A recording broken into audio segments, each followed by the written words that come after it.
ہراساں کیا جاتا ہے، اس میں ہراساں کرنے کے بھی 3-4 سٹیپس ہیں۔ سب سے پہلے ایسا جیسچر دیا جائے اس سے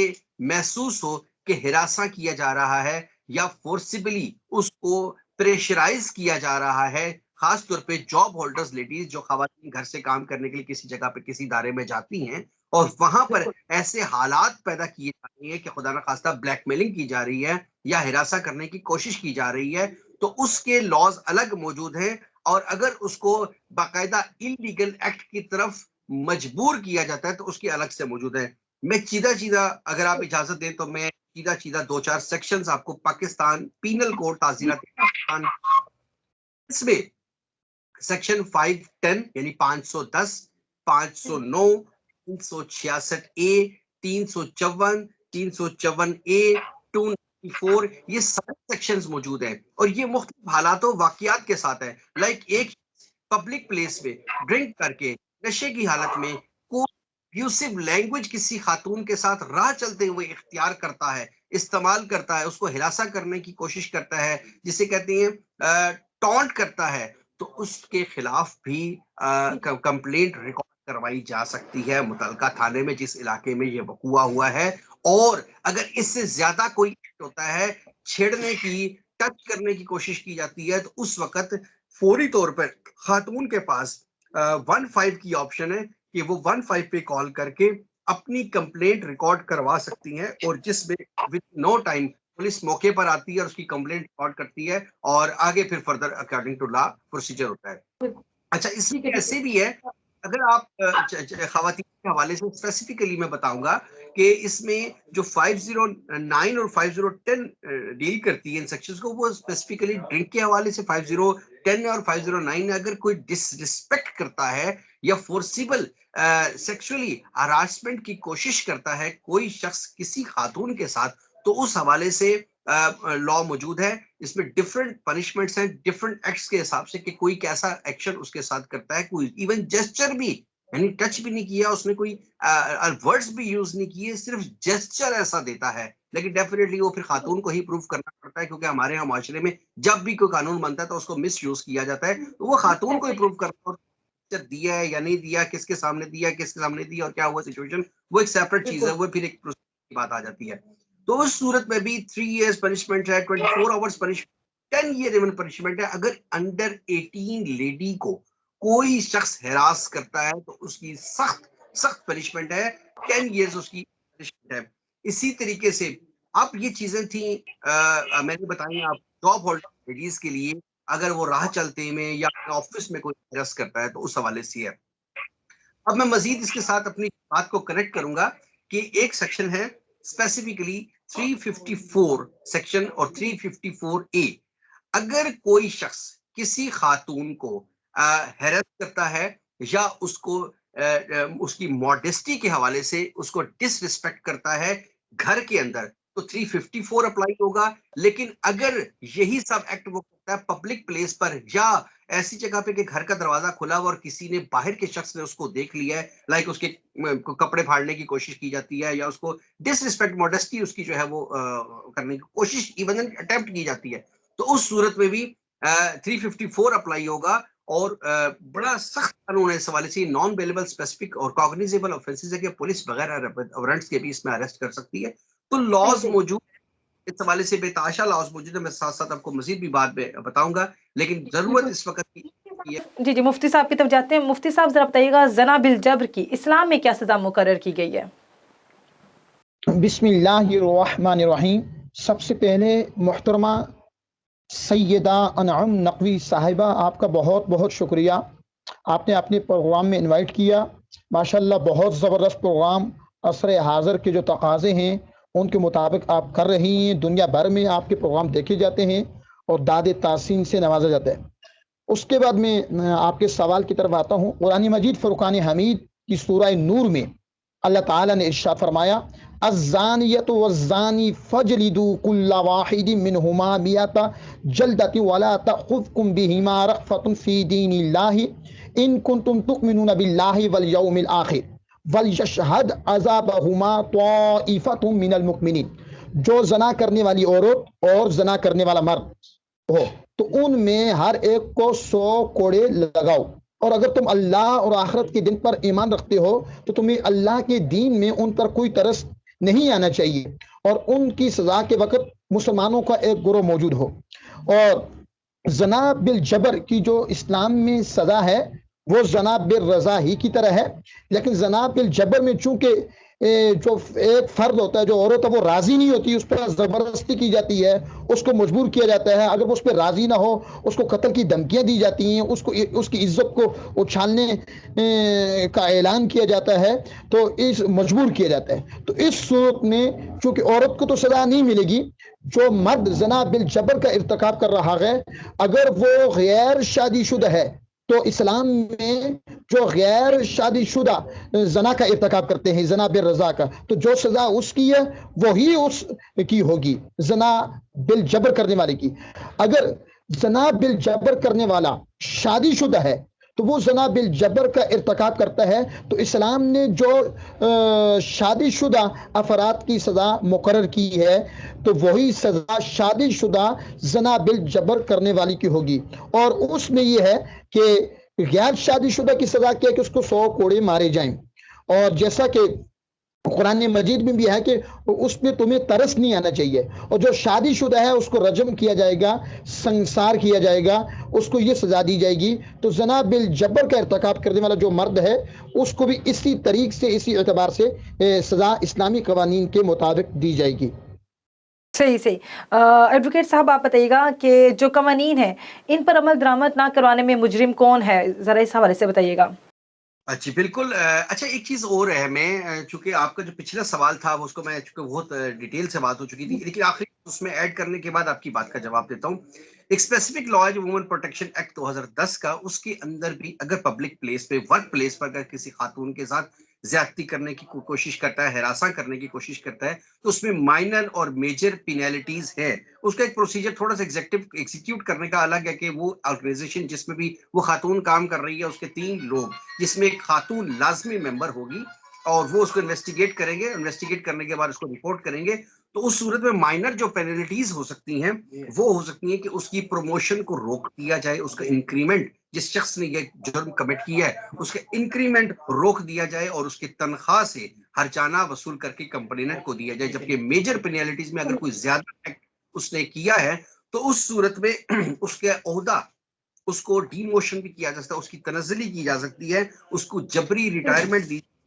صحیح. ایڈوکیٹ صاحب میں صرف ایک کویسچن میرے ذہن میں آ رہا ہے، اس حوالے سے ذرا آپ کلیئر کریے گا. اگر پرائیویٹ سیکٹر میں لڑکیاں جو جاب کرتی ہیں تو پرائیویٹ سیکٹر میں تو کوئی ان کو نہیں نکال سکتا، ریٹائرمنٹ نہیں ہو سکتی، مطلب جابس نہیں روکی جا سکتی اگر ان کا باس ہے یا کولیگس ہیں. پھر وہاں پہ کیا رد عمل لڑکیوں کو کرنا چاہیے اور وہاں پہ کیا ہمارے قوانین کہاں تک لڑکی کو ہیلپ آؤٹ کرتے ہیں، ذرا اس حوالے سے بتائیے گا کہ اگر پرائیویٹ سیکٹر میں وہ کام کر رہی ہیں تو. جی بالکل. جو میں نے ابھی بات کی، میں نے اسپیسیفکلی پرائیویٹ سیکٹر کے حوالے سے بات کی ہے. جو آرگنائزیشن ہوتی ہے پرائیویٹ سیکٹر کے حوالے سے، وہاں پر ایسا ہی ہوتا ہے کہ اس ادارے کے 3 لوگ جس میں ایک ممبر لیڈی لازمی ہوگی، انویسٹیگیٹ کریں، اس کو پراپر انویسٹیگیٹ کرنے کے بعد اس کو رپورٹ کریں گے. اور اس صورت میں اگر یہ ثابت ہو جاتا ہے کہ یس ہیرسمنٹ ہوئی ہے تو اسی صورت میں ایک شخص کا جو پرائیویٹ اداروں میں انکریمنٹ لگتی ہے یا پروموشنز ہوتی ہیں، جو ان کی سیلریز ہوتی ہیں وہ اٹیچ ہو سکتی ہیں، ان کو جبری وہاں سے ریٹائر کر کے نکالا جا سکتا ہے. ان کے خلاف کیس پروسیڈنگز جو سٹارٹ کی جا سکتی ہیں، ان کو ڈسمس کیا جا سکتا ہے، ان کو ڈی موشن کیا جا سکتا ہے پروموشن کی بجائے. تو یہ ساری میجر اور مائنر پینلٹیز موجود ہیں، صرف امپلیمنٹیشن کی بات ہے. اب میں آ جاتا ہوں آپ کے سوال کیا ہے میں جو ہماری پرابلمز آ رہی ہیں اس کے بہت سارے، کوئی ایک فیکٹر نہیں ہے جس میں سے کوشش کروں گا جلدی جلدی ڈسکس کرنے کی. سب سے پہلی بات یہ کہ ہم ایسے معاشرے میں رہ رہے ہیں جہاں پر جو کرپشن زدہ معاشرہ ہے، جہاں پر ڈنڈا پیر ہے جس کے ہاتھ میں لاٹھی ہے، جہاں پر جو پیسے والا ہے، جو بڑا شخص ہے، جس کے پیچھے کوئی بیک ہے، کہ کوئی کسی ادارے میں کوئی شخص، اس کے اگر کوئی رشتہ دار یا وہ خود بیٹھا ہوا ہے تو پھر اس کے لیے قانون نہیں ہے. پاکستان میں جو قوانین ہیں وہ صرف اور صرف غربا کے لیے ہیں. امیر اس قانون کے جالے کو وہ توڑ کے نکل جاتے ہیں باہر. تو یہ ایک پرابلم ہے. اس کے ساتھ ساتھ ہماری جو پولیس ہے وہ ٹوٹل پولیٹیسائز ہو چکی ہے. عمران خان صاحب نے اعلان کیا تھا کہ میں جب لاسٹ جو 5 ایئر ٹینیور تھا انہوں نے اے پی کے میں پولیس کو ٹھیک کر دیا ہے، بدل دیا ہے، اور وہاں کے آئی جی کو یہاں پر لا کر ٹرائی بھی کیا گیا، لیکن ٹوٹلی یہ گورنمنٹ پولیس کو ٹھیک کرنے میں ناکام رہی ہے۔ پولیس کو میں انڈیپینڈنٹ ادارے کے طور پر کہوں گا کہ ان کی غلطی ہوگی، لیکن شاید ان کی غلطی نہیں ہے، ان کے اوپر فورس ان کو اتنا کیا جاتا ہے، پریشرائز ان کو اتنا کیا جاتا ہے، جس کی وجہ سے کرٹیسائز ہوتے ہیں۔ ایک کونسلر کی بات بھی ایک ایس ایچ او ماننے کے لیے مجبور ہوتا ہے۔ تو جس طرح سے فوج ایک انڈیپینڈنٹ ادارہ ہے، اسی طریقے سے اگر پولیس ایک انڈیپینڈنٹ ادارہ ہو جائے، اگر ان کا جو آئی جی ہے وہ آل ان آل ہو جائے، وہ تمام فورسز سے پولیٹیکل لیڈر سے آزاد ہو جائے ان کے پریشر سے، تو معاملات بہتری کی طرف جا سکتے ہیں، ایگزیکیوٹ چیزیں ہو سکتی ہیں۔ دوسری بات یہ کہ ہماری جوڈیشری، ہمارے جو قوانین بنے ہیں، ہمارے قوانین پارلیمنٹ میں بنے ہیں، پارلیمنٹ نے ہمارے قوانین کو وقت کے ساتھ ساتھ کی ضرورت کے مطابق امینڈ کرنا ہے۔ اب وہ امینڈمنٹ نہیں ہوگی، جوڈیشری پابند ہے انہی قوانین کو فالو کرنے میں، کہ آج سے 100 سال پہلے جو قوانین بنے تھے اب اس میں امینڈمنٹس تو آ رہی ہیں لیکن پروسیجر وہی چل رہی ہیں۔ اب عدالتوں کے اندر ابھی 100 سالہ فرسودہ نظام ہے کہ فلاں بنام فلاں حاضر ہو، یہ آواز لگانے کے لیے ایک شخص رکھا ہوا انہوں نے 20-30 ہزار تنخواہ کے اوپر، سینکڑوں ہزاروں افراد انہوں نے ابھی تک اس کو اپ گریڈ نہیں کر سکے اس سسٹم کو۔ اب جب امپلیمنٹیشن ہوتی ہے، جب پولیس ایسے کوئی کارکردگی کرتی ہے تو پولیس کے اوپر بھی اس قدر شک کیا جاتا ہے کہ انویسٹیگیشن کے اوپر شک کیا جاتا ہے کہ کورٹس پر ٹرسٹ نہیں کرتی۔ اب کورٹس مجبور ہوتی ہیں کہ وہ جو شہادتیں ہوتی ہیں، وہ جو ثبوت ہوتے ہیں، وہ پولیس پراپر کلیکٹ نہیں کرتی، اس کو ہم پروسیکیوشن بولتے ہیں۔ جب پروسیکیوشن اپنا کام صحیح طریقے سے ادا نہیں کرتی، جب قوانین میں ابہام موجود ہوں گے، تو جوڈیشری مجبور کہ ایک شخص نے کمٹ کیا ہے کرائم لیکن عدم ثبوت کی وجہ سے ان کو بری کر دے۔ جب ایک شخص کو جرم کرنے کے بعد بری کر دیا جاتا ہے، عبرتناک سزائیں نہیں ہوتی، تو وہ شخص بھی جرم ریپیٹ بھی کرے گا، اور اس کو دیکھنے کے ساتھ جو باقی لوگ ہوتے ہیں، چونکہ انہوں نے دیکھا ہے کہ اس نے جرم کیا ہے کمٹ، اور وہ پھر اس کو سزا نہیں ہوئی، تو وہ دوسرے لوگ بھی ہیں وہ جرائم ریپیٹ کریں گے بار بار۔ تو یہ ہماری بیسک ریزنز ہیں جس کی وجہ سے معاشرہ خرابی کی طرف جا رہا ہے۔ اس کو ہمیں دیکھنا ہے کہ ہر شخص نے سب سے پہلے اپنی اصلاح کرنی ہے، دوسروں کی اصلاح کی بجائے۔ پھر اس کے ساتھ ساتھ ہم لوگ اسلام سے دور ہیں، اسلام سے دوری کی وجہ سے ہم لوگ ان چیزوں کو اس طرح سے سیریس نہیں لیتے کہ ہمارے ساتھ کہ ہمارا قیامت پہ ہمارے اللہ کے حساب کتاب اعتقاد نہیں ہے، اعتماد نہیں ہے۔ تو یہ ساری چیزیں، یہ فیکٹرز ہیں۔ پھر میں سب سے بڑی امپورٹنٹ بات کروں گا، یہ سوشل میڈیا، اس سوشل میڈیا نے تباہی مچائی ہے۔ اس ہمارے جو والدین ہیں، میں اکثر پروگرامز میں یہ بات کیا کرتا ہوں کہ ہماری سوسائٹی میں بوڑھے پیدا نہیں ہو رہے، جس کا سب سے بڑا نقصان یہ ہے کہ ہم اپنی اولاد کی تربیت نہیں کر رہے ہیں۔ پھر اس کے ساتھ ساتھ ہمارے اساتذہ اس طریقے سے بچوں کو نفسیاتی طور پر سمجھانے میں، قائل کرنے میں، کنونس کرنے میں ناکام ہیں۔ ہم دنیاوی تعلیم تو ضرور دے رہے ہیں لیکن مدارس کو ہم کسی اچھے نام سے نہیں جاتے، اور تو کہ مدارس میں بھی کچھ چیزیں ایسے ہو رہی ہیں جس سے تمام مدارس بدنام ہو رہی ہیں۔ یہ بہت سارے فیکٹر انوالو ہیں جس کی وجہ سے جرائم بڑھ رہے ہیں۔ تو ہم نے اس کو روکنا کیسے؟ ہم نے اپنا حصہ ڈالنا ہے۔ معلم اپنا حصہ ڈالے، جو مولوی ہے وہ اپنا حصہ ڈالے، والدین اپنا حصہ ڈالے، پولیس اپنا حصہ ڈالے، اپنا کردار ادا کرے، تو یہ معاملات ٹھیک ہو سکتے ہیں۔ بات ساری باتوں کی ایک، جب بھی کوئی جرم کمٹ ہوتا ہے اس کو اگر سزا نہیں ہوگی تو اس کا فائدہ باقی لوگ اٹھائیں گے، اور وہ جرائم کو ریپیٹ بھی کریں گے، اور دیکھنے والا وہ سمجھتا ہے کہ ایسے جرم کرنے سے کچھ نہیں ہوگا، تو وہ پھر دوبارہ وہ بھی جرائم اس کو دیکھ کے کر سکتے ہیں۔ بالکل بالکل، یہی وجہ ہے کہ آغا ساجد کے روز بروز یہ جو جرائم ہیں بڑھتے جا رہے ہیں، بلکہ ان کو میڈیا پہ اتنا ہائی لائٹ کیا جا رہا ہے لیکن پھر بھی ان کی روک تھام نہیں ہے، دیٹس وائی کہ یہ مطلب بڑھتے جا رہے ہیں۔ ٹھیک ہے علامہ صاحب، آپ مجھے ذرا یہ بتائیے گا کہ ہیراسمنٹ کے بارے میں کتنا شعور ضروری ہے اور اس میں کون کون کردار ادا کر سکتا ہے، ذرا اسلامی پوائنٹ آف ویو کے حوالے سے بتائیے گا آپ۔ اس میں یہ سمجھتا ہوں محترمہ سیدہ انم نقوی صاحبہ، حکومت کا جو کردار ہے وہ اہم کردار ہے، اور اس کے ساتھ ساتھ ہمارے پورے معاشرے میں بسنے والے تمام ہی لوگوں نے اپنی اپنی ذمہ داریوں اور اپنے اپنے منصب کے مطابق اس کا کردار ادا کرنا چاہیے۔ ہمارے یہاں چونکہ جو عورتوں کو ہراساں کیا جاتا ہے اور ان کی عزتوں کو اچھالا جاتا ہے اور مختلف تصاویر بنا کے ان کو اپلوڈ کرنے کی دھمکیاں دی جاتی ہیں،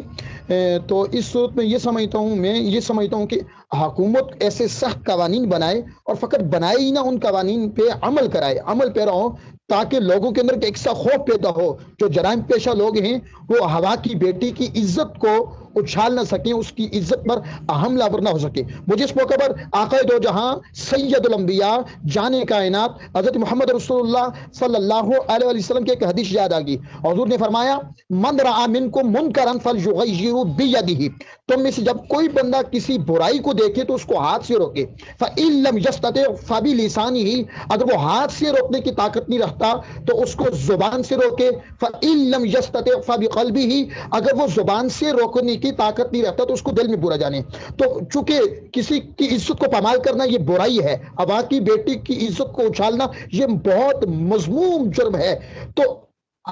برائی کو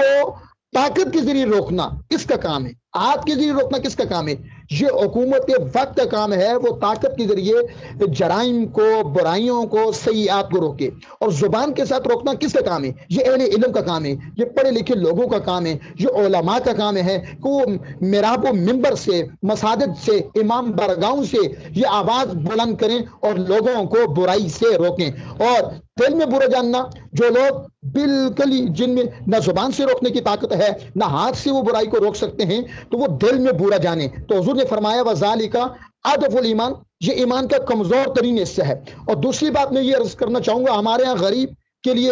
سزا، غریب اور امیر کے لیے تو یکساں ہے، لیکن ہمارے ملک میں جو المیہ ہے وہ یہ ہے، غریب کوئی برا کام کرے گا، غریب سے غلطی ہوگی، غریب جرم کا ارتکاب کرے گا، اس کے لیے سزائیں ہیں، لیکن عمرا، اغنیاء، وہ پیسے دے کے، رشوت دے کے، لالچ دے کے اپنے آپ کو سزاؤں سے بچا لیتے ہیں، یا بسا اوقات ان کو جیلوں میں ڈال دیا جائے تو ان کے لیے بڑی سہولتیں ہوتی ہیں۔ جب تک ہمارے ملک میں غریب اور امیر کے لیے یکساں قانون نہیں ہوگا، غریب اور امیر کے ساتھ یکساں سلوک نہیں ہوگا، تب تک ہم اس مسئلے سے، اس کام سے باہر نہیں نکل سکتے۔ مجھے حضور کی ایک حدیث یاد آ گئی، تاجدار کائنات صلی اللہ علیہ وسلم کے زمانے میں ایک عورت نے چوری کی، اور اس عورت کا تعلق اغنیاء سے تھا، امیر لوگوں سے تھا۔ اس عورت کے اہل خانہ نے اور عائزہ و اقارب نے کہا کہ چونکہ اس نے چوری کی ہے، اور حضور کے لائے ہوئے دین نے چور کی سزا ہاتھ کاٹنا مقرر کی ہے، قرآن نے یہ مقرر کی ہے، لہذا اس کو اس سزا سے بچایا جائے۔ تو ان لوگوں نے حضرت اسامہ بن زید رضی اللہ عنہ کو سفارشی بنا کر سید الانبیاء جان کائنات حضرت محمد رسول اللہ صلی اللہ علیہ وسلم کی بارگاہ میں بھیجا کہ یا رسول اللہ صلی اللہ علیہ وسلم، آپ اس عورت کو معاف کر دیں۔ تو آقا دو جہاں صلی اللہ علیہ وسلم غصے میں آگے، جلال میں آگے، اور آپ کا چہرہ مبارک سرخ ہو گیا۔ آپ نے فرمایا کہ تم سے پہلے قومیں اسی وجہ سے برباد ہوگی، ہلاک ہوگی، تباہ ہوگی کہ ان کے ہاں ان کے امیروں کے لیے اور قانون تھا اور غریبوں کے لیے اور تھا۔ ان کا کوئی امیر، صاحب منصب، اغنیاء میں سے کوئی قصور کرتا، کوئی غلطی کرتا، اس کو سزا نہیں دی جاتی تھی، اور کوئی غریب کرتا تو اس کو بڑی کڑی بڑی سزاؤں سے نوازا جاتا تھا۔ تاجدار کائنات نے اس موقع پر جو جملہ ارشاد فرمایا، میں یہ سمجھتا ہوں اگر ہماری حکومتیں اس پہ عمل کرنا شروع کر دیں تو یقیناً آپ بہت ساری اس طرح کی برائیوں سے بچ سکتے ہیں۔ حضور نے فرمایا اگر محمد کی بیٹی سیدہ طیبہ طاہرہ محبوبہ کائنات حضرت سیدہ فاطمہ زہرا رضی اللہ عنہا بھی اگر اس کا ارتکاب کرتی، میں ان کا بھی ہاتھ کاٹنے کا حکم دے دیتا۔ فاطمہ بنت محمد بھی اگر ایسا کرتی، وہ تو محبوبہ کائنات ہیں، ان سے تو کہاں خطا سرزد ہو سکتی ہے۔ لیکن حضور نے یہ باور کرایا، لوگوں کو یہ بتانا چاہا کہ امیر کی بیٹی ہو یا غریب کی بیٹی ہو، وزیر اعظم کی بیٹی ہو یا ایک جھونپڑی میں رہنے والے شخص کی بیٹی ہو، قانون سب کے لیے ایک ہی ہے۔ اگر قانون سب کے لیے ایک نہیں ہوگا تو نظام مصطفیٰ کیسے نافذ ہوگا؟ اور